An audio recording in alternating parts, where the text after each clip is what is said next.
We see the legislation as being completely unnecessary. It's disproportionate.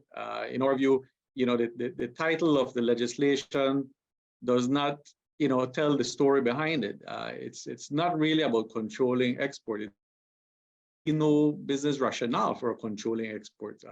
Sugar, if you see the monthly reports coming from the Statistical Institute of Belize, continues to be one of the best performing exports. So it's more to do into getting to the private commercial affairs of B.S.I.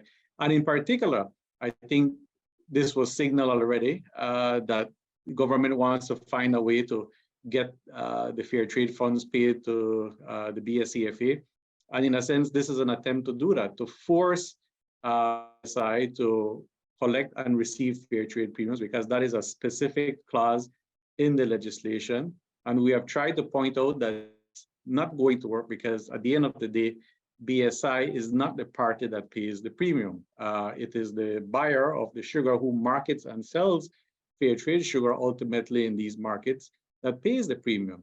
And so the legislation cannot compel a third-party organization to do something that is not part of their business practice. So this attempt really will not achieve, we believe, that objective, and we've tried very hard to explain that, but it seems it's not going anywhere. So we definitely object to this legislation.